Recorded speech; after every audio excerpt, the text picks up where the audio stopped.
Hey guys, so today we've had the new Sony flagship release. This is the Sony Xperia XZ Premium phone, and I wanted to do a overview here and comparison with the Galaxy S8 in terms of the specifications, because it is an important phone for Sony. And I gotta say, I'm quite surprised at how good the actual phone is in terms of the specifications. For those of you who are not aware, we can just go through them here.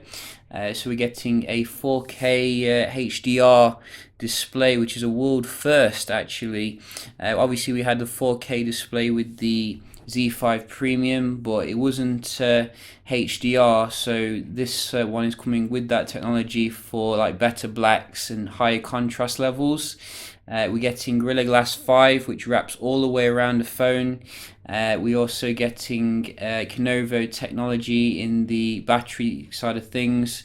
So it's also quite surprisingly coming with the Snapdragon 835, which I wasn't expecting actually. I thought Sony would be behind there in terms of the specifications.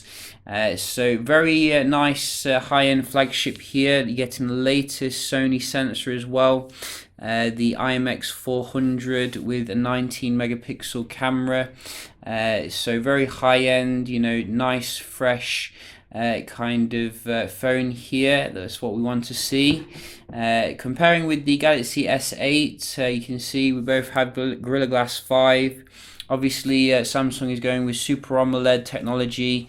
Only 2K display though, which it's quite strange to see Samsung behind in regards to the technology. Obviously, these specs aren't firm and set in stone. They could be, subject to change, but they're pretty much very accurate based upon, what leaks have been coming out. And obviously, you can see the battery is actually smaller on the Galaxy S8 here, 3000 versus 3230.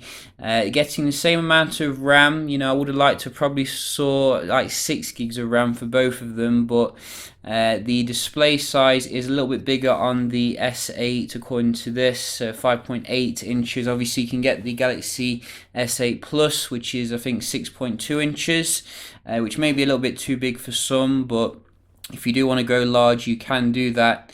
The Samsung phone is sticking with 12 megapixel camera, 1.7 aperture, so that is obviously a little bit different here than the one that we do get on the Xperia XZ Premium.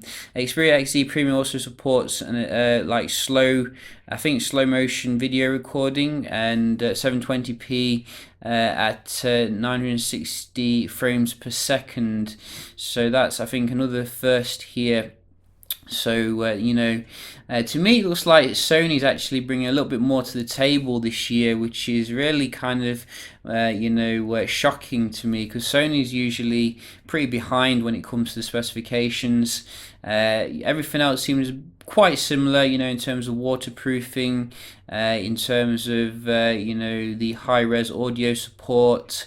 So I'm pretty excited here, I've got to say, for the latest Sony flagship, because we are Team Sony here. We want Sony to do well, and it looks like it's going to be coming with the latest operating system as well, Android 7.1. The only thing which is a bit annoying about Sony is that sometimes they don't make their phone available very quickly, so they'll announce it and then release it like 4 months down the line when everyone's forgotten about it. So hopefully they can get the phone out pretty soon. And also make the fingerprint scanner available everywhere. I don't know why they seem to not be able to do that, but it looks like a pretty awesome flagship nevertheless. Let me know what you think. Do you think it's a return to form here by Sony? Do let me know, and I will see you in the next one. Cheers.